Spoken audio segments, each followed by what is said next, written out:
नमस्कार मित्रों, मैं महाराज कुमार गुप्ता दक्ष स्टडी परिवार में आपको स्वागत करते हैं। बहुत सारे प्रश्नों का आंसर गलत हो गया था, इसलिए उसको सुधार कर करके सभी प्रश्नों का सटीक और सही आंसर लाया गया है। यह मॉक टेस्ट आपको 4 है।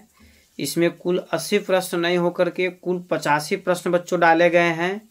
इस टेस्ट को आप ज़रूर भाग लीजिए और सभी प्रश्नों का स्कोरिंग जरूर कीजिए। और जो इसके बाद जितने भी प्रश्नों का आंसर आपके पास जाएगा सभी के सभी 100% सत्य आंसर जाएगा।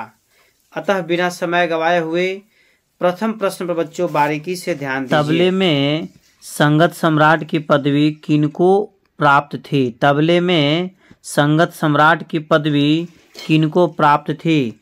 अहमद जौन थिरकुआ को, करामत उल्ला को, या अलार खां को, या हबीबुद्दीन साहब को? बताइए बच्चों, इसका आंसर क्या होगा? कमेंट्स में बहुत फटाफट आंसर दिया कीजिए, क्योंकि सभी के सभी प्रश्न अति महत्वपूर्ण सिलेक्ट किए गए हैं। तो बच्चों इसका आंसर आपको हो जाएगा अहमद जौन थिरकुआ, ये पल, ठीक है, अहमद जौन थिरकुआ। तबले में फर्रुखाबाद किसके लिए प्रसिद्ध है? तबले में फर्रुखाबाद किसके लिए प्रसिद्ध है? कायदा के लिए, कि पेशकार के लिए, कि गत के लिए, कि परन के लिए? बताइए मित्रों, इसका आंसर क्या होगा? फटाफट आप कमेंट्स में आंसर दिया कीजिए। इससे फ़ायदा यह है कि आपको कम समय में अधिक से अधिक प्रश्नों का स्कोरिंग हो जाएगा, क्योंकि एग्जाम का अब समय नहीं बचा है। तो इसका आंसर हो जाएगा बच्चों गत के लिए। गत कहने का मतलब है कि सी, ठीक है, गत कहने का मतलब क्या है? सी। अगला प्रश्न आपका है, आड़ी लय किस भिन्न से प्रदर्शित होती है? आड़ी लय किस भिन्न से प्रदर्शित होती है? बताइए बच्चों क्या आंसर होगा? ठीक है, आड़ी लय कुल इसका होता है 360 बटा 240। इसको काटिए 0 से 0, 12 तिया 36 और 12 दूनी 24, मतलब 3/2। अर्थात 3/2 कहने का मतलब है कि बी नंबर। आड़ी लय किस भिन्न से प्रदर्शित की जाती है? तो 3/2 यहाँ पर आंसर हो जाएगा। काटने के बाद हो सकता है कि 360 बटा 240 दे दे। अगला प्रश्न बच्चों आपका है, पंडित राम नारायण किस वाद्य के लिए प्रसिद्ध हैं? मतलब पंडित राम नारायण क्या बजाते हैं? बीना, गिटार, सारंगी, दिलरुबा? बच्चों इसका कमेंट्स में फटाफट आंसर दीजिए। पंडित राम नारायण किस वाद्य के लिए प्रसिद्ध हैं? तो सारंगी के लिए। किसके लिए प्रसिद्ध हैं? सारंगी के लिए। अगला प्रश्न मित्रों आपका, बीना सारिका की बीना का नाम है? बीना सारिका इन्वर्टेड कॉमा में जाएगा। बीना सारिका की बीना का नाम है रुद्र बीना, तंजौरी बीना, विचित्र बीना, या इनमें से कोई नहीं? तो बच्चों बताइए इसका आंसर क्या होगा? इसका आंसर हो जाएगा डी नंबर, मतलब इनमें से कोई नहीं, इनमें से कोई नहीं। अगला प्रश्न आपका है, परन किस वाद्य से संबंधित है? परन किस वाद्य से संबंधित है? तबला से, पखावत से, नकारा से, या चंग से? तो बच्चों बताइए इसका आंसर क्या होगा? परन किस वाद्य से संबंधित है? तो पखावज से। किससे है? पखावज। पखावज कहने का मतलब बच्चों क्या? बॉल, ठीक है। नेक्स्ट प्रश्न आपका है, किस ताल की सम पर खाली होती है? किस ताल की सम पर खाली होती है? तीवरा, रूपक, धुमाली, या खेमटा? बताइए बच्चों क्या आंसर होगा? ठीक है, सभी क्वेश्चन का आप आंसर जरूर दिया कीजिए। तो इसका आंसर बच्चों हो जाएगा रूपक। क्या हो जाएगा? रूपक। रूपक कहने का मतलब है कि बॉल, ठीक है। किस ताल की सम पर खाली होती है? तो रूपक ताल पर, ठीक है। अगला प्रश्न आपका है, पंडित शिव कुमार शर्मा क्या बजाते हैं? बहुत ही महत्वपूर्ण प्रश्न आपका है। पंडित शिव कुमार शर्मा क्या बजाते हैं? सितार, सरोद, गिटार, या संतूर? बच्चों बताइए इसका आंसर क्या होगा? पंडित शिव कुमार शर्मा आपको संतूर बजाते हैं। क्या बजाते हैं? संतूर बजाते हैं। एक बार ध्यान से सुनिएगा। इतना फास्ट बताने का कारण सिर्फ यही है कि एग्जाम का समय बहुत ही कम है। यह प्रकार का मॉक टेस्ट है, तो मॉक टेस्ट में अधिक से अधिक प्रश्नों का आंसर बताया ही जाता है, घबराना आपको नहीं है। नेक्स्ट प्रश्न मित्रों आपका, पन्नालाल घोष क्या बजाते थे? पन्नालाल घोष क्या बजाते थे? बांसुरी, शहनाई, कैलेरियोनेट, या सुंदरी? सुधरी, ठीक है। तो बच्चों इसका आंसर आपको हो जाएगा, बताइए क्या होगा? पन्नालाल घोष आपको बजाते हैं बांसुरी वादक है। क्या है? बांसुरी वादक है। पन्नालाल घोष क्या है? तो बांसुरी वादक है। अगला प्रश्न है, ध्यान दीजिएगा, गायन के ख्याल का वादन पर्याय क्या है? गायन के ख्याल का वादन पर्याय क्या है? तोड़ा, झाला, जोड़ या गत? तो बच्चों बताइए इसका आंसर क्या होगा। गायन के ख्याल का वादन पर्याय क्या है? तो गत है। क्या है? गत, मतलब डी नंबर। क्या? D number. बच्चों इसका आंसर क्या है? सही है। नेक्स्ट प्रश्नों पर ध्यान दीजिएगा, सितार में बाज का तार किस स्वर में मिलाया जाता है? बहुत ही महत्वपूर्ण प्रश्न आपका है। सितार में बाज का तार किस स्वर में मिलाया जाता है? स, ग, मंद्र, मध्यम या प? तो बच्चों इसका बताइए आंसर क्या होगा। ठीक है, इसका आंसर हो जाएगा आपको सी नंबर, मंद्र मध्यम। अगला प्रश्न आपका है, पंडित रविशंकर किनके शिष्य थे, या फिर पंडित रविशंकर साहब के गुरु कौन थे? ठीक है, बताइए मित्रों क्या आंसर होगा। फटाफट आंसर दिया कीजिए ताकि आपको कम समय में अधिक से अधिक प्रश्नों का आंसर आपको पता चल जाए। पंडित रविशंकर किनके शिष्य थे, यही आपका प्रश्न है। तो इसका आंसर हो जाएगा उस्ताद अलाउद्दीन खां का, सी नंबर। पंडित रविशंकर के गुरु कौन थे? तो उस्ताद अलाउद्दीन खां। अगला प्रश्न आपका है कि अमजद अली किस वाद्य को बजाते थे? अमजद अली खां किस वाद्य को बजाते थे? सितार को, गिटार को, सरोद को या संतूर को? तो बच्चों बताइए इसका आंसर क्या होगा। अमजद अली किस वाद्य को बजाते थे? तो बच्चों इसका आंसर आपको हो जाएगा सरोद वादक थे। अमजद अली खां क्या बजाते थे? सरोद बजाते थे। अगला प्रश्न आपका है, जमजमा प्रायः किस वाद्य पर बजता है? जमजमा प्रायः किस वाद्य पर बजता है? सितार पर, सरोद पर, संतूर पर या गिटार पर? बताइए बच्चों क्या आंसर होगा। जमजमा प्रायः किस वाद्य पर बजता है? तो बच्चों इसका आंसर हो जाएगा आपको सितार पर। क्या हो जाएगा? सितार पर, मतलब एप्पल। जमजमा प्रायः किस वाद्य पर बजाया जाता है? तो सितार पर बजाया जाता है। अगला प्रश्न है कि ग म प ध नि ध म प ध ग म ग ठीक किस राग की पकड़ है? यमन राग, बिहाग राग, तिलंग या खमाज? बताइए मित्रों क्या इसका आंसर होगा। इसका आंसर बच्चों हो जाएगा खमाज, मतलब खमाज कहने का मतलब है कि डी नंबर। क्या हो जाएगा? D number. ठीक है, नेक्स्ट प्रश्न पर बच्चों ध्यान दीजिए, राग यमन का संवादी स्वर है। राग यमन का संवादी स्वर क्या है? म प ध नि, म प ध नि। तो बताइए मित्रों क्या आंसर होगा। तो इसका आंसर बच्चों आपको हो जाएगा नी। ठीक है, डी नंबर। राग यमन का संवादी स्वर क्या है? तो नी है। अगला प्रश्न है बच्चों, सभी शुद्ध स्वरों से निर्मित राग है। सभी शुद्ध स्वरों से निर्मित राग है यमन, खमाज, बिलावल या इनमें से कोई नहीं? तो बच्चों इसका आंसर हो जाएगा बिलावल, सी नंबर। सभी शुद्ध स्वरों से निर्मित राग है तो बिलावल। अगला प्रश्न है, कुल विकृति स्वर कितने होते हैं? कुल विकृति स्वर कितने होते हैं? 4, 5, 3 या इनमें से कोई नहीं? तो बच्चों कुल विकृति स्वर जो होते हैं 5 होते हैं। कितने होते हैं? 5 होते हैं। और कुल स्वर जो है से माना गया है 12, 7 + 5। ठीक है, तो टोटल कितना हो गया? 12। ठीक है बच्चों, नेक्स्ट प्रश्नों पर ध्यान दीजिएगा। ठीक है, कि प्रारंभ में कितने ग्राम थे? प्रारंभ में कितने ग्राम थे? 2, 3, 4, 5? तो बच्चों इसका आंसर हो जाएगा 3 ग्राम थे। प्रारंभ में कितने ग्राम थे? 3 ग्राम थे। 3 ग्राम कौन कौन थे? तो षडज ग्राम, मध्यम ग्राम, 1 ग्राम का आंसर आपको खुद देना है, जिसको निषाद ग्राम भी कहते हैं। ठीक है, अगला प्रश्न बच्चों आपका, त्यागराज भारत के किस भाग से थे? मतलब त्यागराज भारत के किस भाग से बिलोंग्स करते थे? उत्तर, दक्षिण, पूरब या पश्चिम? तो बच्चों इसका आंसर हो जाएगा आपको पश्चिम से। त्यागराज भारत के किस भाग से थे? तो पश्चिम से थे। 15 मात्रा की ताल का नाम है। 15 मात्रा की ताल का नाम है आड़ाचर ताल, फरोदस्त, मत ताल या पंचम सवारी? तो बच्चों इसका आंसर आपको हो जाएगा पंचम सवारी। सभी प्रश्न अति महत्वपूर्ण सिलेक्ट किए गए हैं। सभी प्रश्न का स्कोरिंग आप जरूर करिए। सारनाम चतुष्टयी सर्वप्रथम किस ग्रंथ से प्राप्त हुआ? सारनाम चतुष्टयी सर्वप्रथम किस ग्रंथ से प्राप्त हुआ? संगीत मर्कंद, संगीत दामोदर, संगीत रत्नाकर, नाट्य शास्त्र।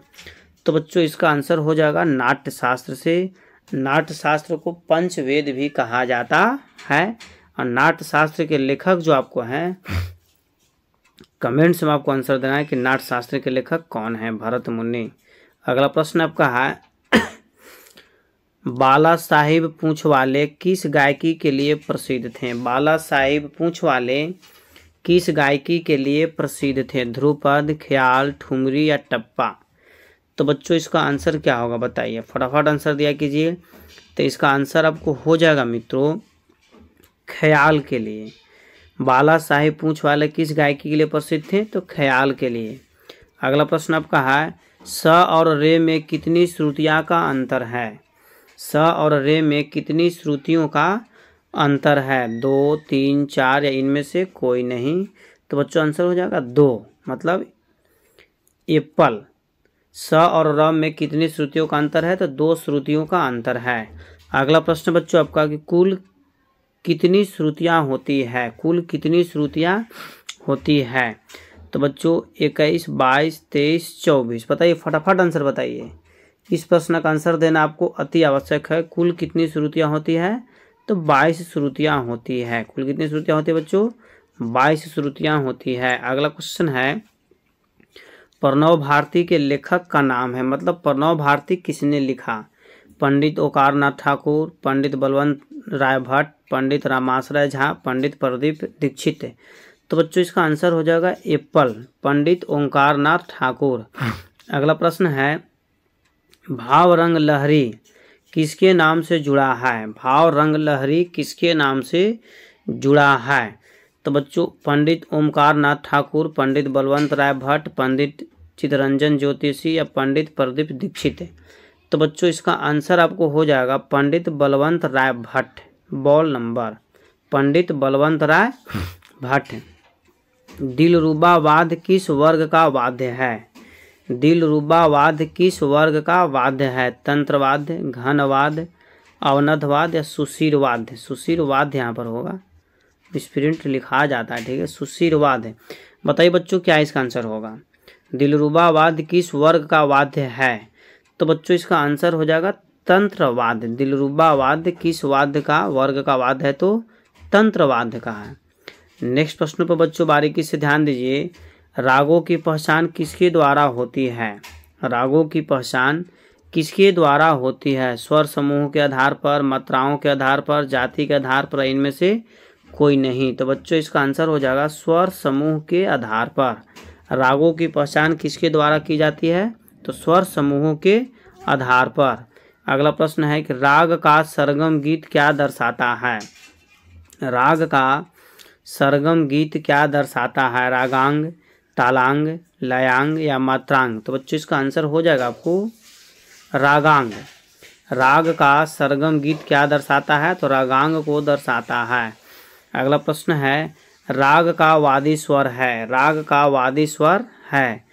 सबसे अधिक लगने वाला, सबसे कम लगने वाला, बिल्कुल नहीं लगने वाला, इनमें से कोई नहीं। बच्चों इसका आंसर आपको कंफर्म याद होना चाहिए, एप्पल हो जाएगा। वादी स्वर सबसे अधिक प्रयोग होता है, ठीक है। राग का वादी स्वर है तो सबसे अधिक लगने वाला। नेक्स्ट प्रश्न पर बच्चों बारीकी से ध्यान दीजिए। राग भैरव का गायन समय क्या है? सुबह, शाम, रात्रि, दोपहर? बताइए मित्रों क्या आंसर होगा? तो इसका हो जाएगा सुबह में। राग भैरव को गाने का समय क्या है? तो सुबह में। अगला प्रश्न है औडो संपूर्ण जाति का कौन सा राग है? औडो संपूर्ण जाति का कौन सा राग है? तो भैरव, यमन, असावरी या खमाज? तो बच्चों इसका आंसर हो जाएगा असावरी, सी नंबर। औडो संपूर्ण जाति का कौन सा राग है? तो असावरी। अगला प्रश्न है राग बागेश्वरी में पंचम स्वर किस नाम से पहचाना जाता है? यह मॉक टेस्ट है, इसीलिए इसका डिस्क्रिप्शन कुछ नहीं बतला रहे हैं, ठीक है। डायरेक्ट वे में आपको क्वेश्चन आंसर आपको सिर्फ करना है। राग बागेश्वरी में पंचम स्वर किस नाम से पहचाना जाता है? वादी, संवादी, विवादी या अनुवादी? तो बच्चों बताइए इसका आंसर क्या होगा? तो इसका आंसर हो जाएगा विवादी। ठीक है, बी वादी मतलब सी नंबर। ठीक है, राग बागेश्वरी में पंचम स्वर किस नाम से पहचाना जाता है? तो वी वादी से। अगला प्रश्न है आपका कि भारतखंडे स्वर लिपि में सम का चिन्ह क्या है? भारतखंडे स्वर लिपि में सम का चिन्ह क्या है? तो बच्चों इसका आंसर हो जाएगा बी। बी कहने का मतलब है कि क्रॉस का साइन। ठीक है, आपको याद होना चाहिए कि भारतखंडे में स्वर लिपि में सम का चिन्ह क्या है? तो क्रॉस का साइन। ठीक है, मतलब बॉल बच्चों आंसर क्या है? सही है। अगला प्रश्न आपका है भारतखंडे स्वर लिपि में विकृति स्वर की क्या पहचान है? भारतखंडे स्वर लिपि में विकृति स्वर की क्या पहचान है? तो बच्चों नीचे रेखा, ऊपर रेखा, नीचे बिंदु या ऊपर बिंदु। तो बच्चों इसका आंसर हो जाएगा ऊपर रेखा। बॉल क्या हो जाएगा? ऊपर रेखा। अगला प्रश्न है कि भारतखंडे स्वर लिपि में शुद्ध स्वर की क्या पहचान? देखिए यहाँ पर भारतखंडे लिखा है, मिसप्रिंट लिखा गया है भारतखंडे। ठीक है, भारतखंडे स्वर लिपि में शुद्ध स्वर की क्या पहचान है? तो खड़ी रेखा, ऊपरी रेखा, नीची रेखा या इनमें से कोई नहीं। तो बच्चों इसका आंसर आपको हो जाएगा इनमें से कोई नहीं, डी नंबर। क्या हो जाएगा? D number. सप्तक में कितने स्वर होते हैं? बताइए बच्चों, क्वेश्चन में ही इसका आंसर छुपा हुआ है कि सप्तक में कितने स्वर होते हैं? 3, 4, 6, 7। तो बच्चों आंसर कितना हो जाएगा? 7। 7 कहने का मतलब है कि डी नंबर। क्वेश्चन में इसका आंसर छुपा हुआ था सप्तक में कितने स्वर होते हैं? तो 7 होते हैं। संगीत किसे कहते हैं? बताइए। गायन को, वादन को, नृत्य को या तीनों के मिश्रण को? फटाफट बच्चों आंसर दिया कीजिए। तो तीनों के मिश्रण को हम क्या बोलते हैं? संगीत बोलते हैं। मतलब संगीत में गायन भी होना चाहिए, वादन भी होना चाहिए, नृत्य भी होना चाहिए। ठीक है, नेक्स्ट प्रश्न पर बच्चों बारीकी से ध्यान दीजिए कि राग दरबारी कन्हाड़ा का थाट है। राग दरबारी कन्हाड़ा का थाट है काफी, भैरवी, असावरी या खमाज? बताइए मित्रों इसका आंसर क्या होगा? राग दरबारी कन्हाड़ा का थाट है असावरी। क्या है? असावरी। ठीक है, मतलब सी नंबर। ठीक है बच्चों, अगला प्रश्न पर अब ध्यान दीजिए। परमेल प्रवेशक राग है तोड़ी, मुल्तानी, दरबार कन्हाड़ा या उपयुक्त में से कोई नहीं? तो बच्चों इसका आंसर हो जाएगा आपको मुल्तानी। क्या हो जाएगा? मुल्तानी, मतलब बी नंबर। सभी प्रश्नों का कमेंट्स में आंसर आप जरूर दीजिए। पंडित किशन महाराज किस संगीतज्ञ के दत्तक पुत्र थे? पंडित किशन महाराज किस संगीतज्ञ के दत्तक पुत्र थे? गुदई महाराज का, कालिका महाराज का, कंठे महाराज का, शंभू महाराज का? तो बच्चों क्या आंसर हो जाएगा? शंभू महाराज के दत्तक पुत्र थे। और पंडित किशन महाराज का संबंध किस घराने से है? तो बनारस घराने से। अगला प्रश्न है कि विभिन्न नामक गमक को किस नाम से जाना जाता है? विभिन्न नामक गमक को किस नाम से जाना जाता है? खटका, सपाट, कन या सूत?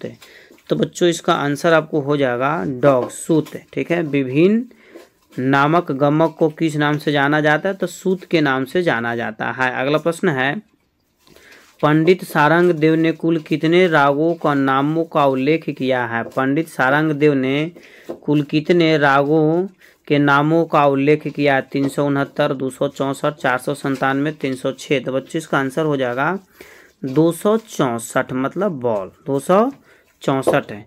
नेक्स्ट प्रश्न पर बच्चों बारीकी से ध्यान दीजिए।